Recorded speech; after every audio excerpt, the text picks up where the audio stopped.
Готов! Выстрел!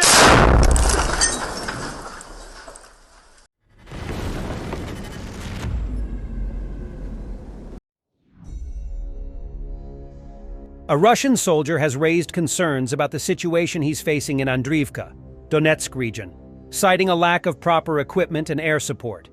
In an interview with Radio Liberty, Denis Ivanov, name changed for privacy, expressed his distress over significant casualties among his comrades, describing the situation in his 94th Regiment as dire. According to the publication, on September 17th, Ivanov was scheduled to take his first vacation since the commencement of the so-called partial mobilization. However, 3 days before departing, he called his wife to convey his fears of dying in the coming days. The mobilized man's family shared that he called in a state of panic, explaining that, out of a regiment originally consisting of 1,000 soldiers, only 400 remained. He called and said that the Ukrainian armed forces were taking Andriivka and breaking through to Bakhmut, and they are thrown into this Andriivka practically without weapons. He said that basically we are going at them with shovels and without artillery support. Outlining the hopeless situation he said he was facing, she further quoted her husband as saying, "There's no retreat because there are people behind us who won't spare us either." Russia's use of so-called barrier units has been documented throughout the war in Ukraine. In June, a video appeared to show Russian troops running away from battle and being gunned down by their own side. Ivanov reported that only 400 soldiers out of 1,000 in the regiment remained, with 600 not returning from missions, while official reports claimed only 2-3 casualties. Ivanov himself later spoke with reporters saying, "We send 25 people on a mission, and only 6 return. Our artillerymen are currently launching assaults. They were told, 'You still have no ammunition, go in as infantry.' But the guys don't even know what an assault is. Essentially, they send us there as cannon fodder. We need the coordinates for our artillery and information about the targets we should engage. But our artillery can't function because they lack shells." When you report this situation to the command, their response is, "So what?" That's a direct quote. "So what?" he said. Ivanov criticized the practice of sending his colleagues into Andriivka with no expectation of their return, claiming that Russian soldiers are ordered to seize what's left of the village, despite heavy Ukrainian artillery fire. The Ukrainian armed forces artillery is constantly active. They let you enter the village, but they won't let you leave. Everyone is well aware of this, he explained. The Radio Liberty account of the situation on the ground for Russian forces is supported by other recent accounts from Russian sources. A fiercely pro-Kremlin journalist this week published an interview with another Russian soldier, detailing the fighting for the village of Klishchivka, just a few kilometers from Andriivka. He describes Ukraine's devastating use of artillery and cluster munitions and its amazing ability to create solid defensive positions in the areas captured. Their artillery works for them very accurately and competently. Clusters. They don't spare shells at all. Previously, they stopped working when we were within 150 meters of their positions. Now they hit us even when we are within 50 meters. He claims that any successful attempts to take Ukrainian positions are met with devastating artillery fire, which immediately razes them to the ground. Ending the post, he comes to a grim conclusion. The advantage in artillery, observation, and adjustment from the air is decisive for them.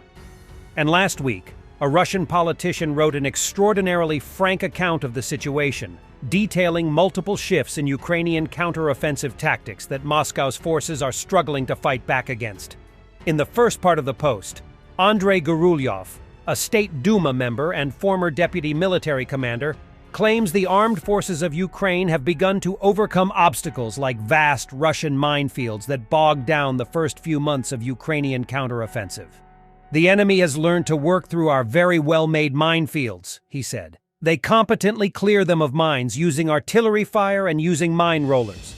Echoing Kotz's post, Gurulyov also says Ukraine has stopped attacking in large groups and is now using what he describes as squeeze-out tactics. They are massively using cluster shells, inflicting fire on the strong points of our units, assault groups. They have a lot of the ammunition, and they are trying to burn out absolutely everything. The British Minister of Defense, Grant Shapps, told reporters after a meeting of the Ukraine Defense Contact Group in Germany on Tuesday that the UK will provide tens of thousands of artillery rounds to Ukraine this year.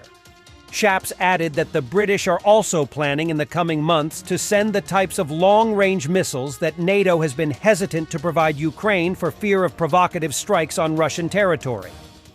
Today, we've demonstrated the UK's unwavering commitment to Ukraine and set out more military support, including pledging tens of thousands more artillery shells to enable Ukraine to defend itself, Shapps stated at the conference. And Ukrainian forces made gains in western Zaporizhia on Tuesday, confirmed by geolocated footage. According to a Russian military blogger, Ukraine's forces in Zaporizhia overall have advanced along a front 7 to 9 kilometers wide and 7 kilometers deep in the area of Robotyny, 10 kilometers south of Orikhiv, since the counteroffensive began. Meanwhile, the heaviest fighting on the 573rd day of the Russian full-scale invasion remains centered around the Kupiansk-Svatove-Kremina line in the Donetsk region, with neither the Ukrainian nor Russian forces making any confirmed advances. Norway will transfer about 50 199 tracked trucks to Ukraine, Defense Minister Bjorn Arild Gram. The vehicle is capable of maneuvering in terrain inaccessible to wheeled vehicles. They are therefore an important addition to wheeled trucks. NM-199 will be able to transport ammunition and food in the field, just what you need for the second half of autumn. Alpha News published footage of the evacuation of residents from the villages of Askaran towards Ivanian Airport, where the headquarters of the Russian peacekeeping contingent is located. After the last war between Armenia and Azerbaijan, a peace deal brokered by Russia was made, and there was a contingent of Russian soldiers as peacekeepers. But this evacuation is the example how much Russian protection is worth.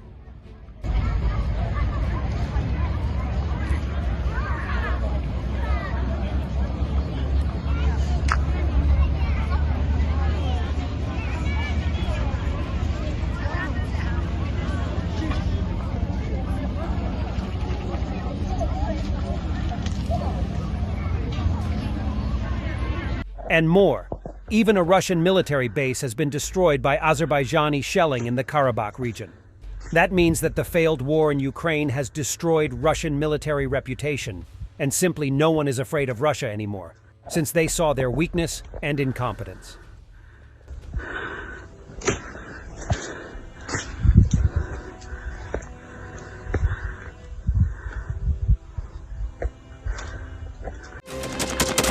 Thanks for watching, and don't forget to subscribe. Also, if you want to support Warthog Defense, please become our member and get early access to new videos, exclusive members-only videos, and become administrator in comment section. The membership link is in the description. Rescues every day. We had a guy last week, it's 6 rescues in 6 days. You know, he's doing the job every day.